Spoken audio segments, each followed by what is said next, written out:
കുപ്രസിദ്ധ ഗുണ്ടാ നേതാവ് ഓം പ്രകാശ് ഉൾപ്പെട്ട ലഹരി കേസിൽ അന്വേഷണം സിനിമാ താരങ്ങളിലേക്കും. ഓം പ്രകാശിന്റെ മുറിയിൽ സിനിമാ താരങ്ങളായ ശ്രീനാഥ് ഭാസിയും പ്രയാഗ മാർട്ടിനും സന്ദർശനം നടത്തിയ സാഹചര്യത്തിലാണ് പോലീസിന്റെ നീക്കം. ലഹരി ഉപയോഗിച്ചിട്ടില്ലെന്നും ഓം പ്രകാശിനെ അറിയില്ലെന്നുമാണ് പ്രയാഗ മാർട്ടിന്റെ പ്രതികരണം. കേസിൽ ഓം പ്രകാശിന് കോടതി ജാമ്യം അനുവദിച്ചു.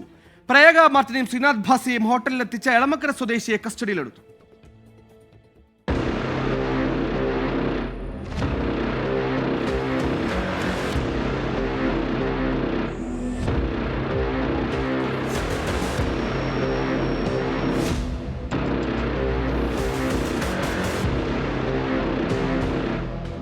കൊക്കൈൻ കൈവശം വെച്ചതിന് ഇന്നലെയാണ് എറണാകുളത്തെ ആഡംബര ഹോട്ടലിൽ നിന്ന് ഓം പ്രകാശിനെ പിടികൂടിയത്. ഓം പ്രകാശ് താമസിച്ചിരുന്ന റൂമിൽ സിനിമാ താരങ്ങളായ ശ്രീനാഥ് ഭാസിയും പ്രയാഗ മാർട്ടിനും സന്ദർശനം നടത്തിയെന്ന് പോലീസ് കണ്ടെത്തി. ഇരുവരുടെയും വിശദമായ മൊഴി രേഖപ്പെടുത്തുമെന്ന് കൊച്ചി DCP KS സുദർശൻ. ഇവർക്ക് പുറമെ 20-ലധികം പേർ ഓം പ്രകാശിന്റെ മുറി സന്ദർശിച്ചിരുന്നു. പ്രതികളിൽ നിന്നും കണ്ടെടുത്തിട്ടുള്ള മൊബൈൽ ഫോണുകളടക്കമുള്ള വസ്തുക്കളുടെ വിശദമായിട്ടുള്ള പരിശോധന നടത്തിയതിന് ശേഷം ഇവരാരൊക്കെ കോൺടാക്ട് ചെയ്തിട്ടുണ്ട്, എന്തിനു വേണ്ടി ഇവിടെ വന്നു, എന്തൊക്കെ കാര്യങ്ങൾ നടന്നിട്ടുണ്ട് എന്നുള്ളതിനെ സംബന്ധിച്ച് വിശദമായിട്ടുള്ള അന്വേഷണം നടക്കുന്നതായിരിക്കും. അതിൽ പങ്കെടുത്തിട്ടുള്ള ആളുകളെ മുഴുവൻ കണ്ടെത്തിയിട്ടുണ്ട്. അവരുടെ മുഴുവൻ വിശദാംശങ്ങളും ശേഖരിച്ചതിന് ശേഷമായിരിക്കും അവരെ ചോദ്യം ചെയ്യുന്നതും മറ്റു നടപടികൾ.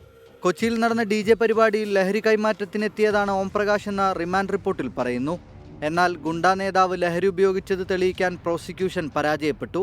ഇതോടെയാണ് ഒന്നാം പ്രതി ഷിഹാസിനും ഓം പ്രകാശിനും ജാമ്യം ലഭിച്ചത്. നിലവിൽ കസ്റ്റഡി ആപ്ലിക്കേഷനകത്ത് പറഞ്ഞേക്കുന്ന കാര്യങ്ങളെല്ലാം അത് തന്നെയാണ്. പക്ഷേ അത് സാധൂകരിക്കുന്നതിനുള്ള തെളിവുകളോ മറ്റു കാര്യങ്ങളോ ഒന്നും കോടതി മുമ്പാകെ ഹാജരാക്കിയിട്ടില്ല. കൊക്കൈൻ അടങ്ങുന്ന പാക്കറ്റ് കണ്ടെത്തിയെന്നാണ് പറഞ്ഞേക്കുന്നത്. സിപ്പ് ലോക്ക് എന്ന വാക്കാണ് ഉപയോഗിച്ചേക്കുന്നത്.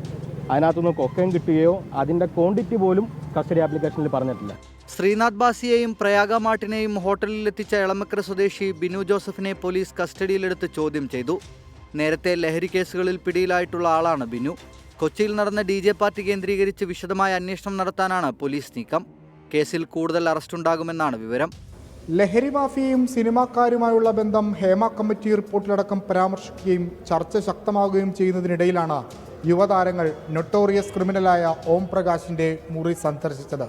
ഇതിൽ വിശദമായ അന്വേഷണം സിനിമാ മേഖലയിൽ ഉണ്ടാകുമെന്നാണ് പോലീസിൽ നിന്ന് ലഭിക്കുന്ന വിവരം. കൊച്ചിയിൽ നിന്ന് നിഖിൽ നിലയ്ക്കൊപ്പം വിഷ്ണു സുരേഷ്, 24.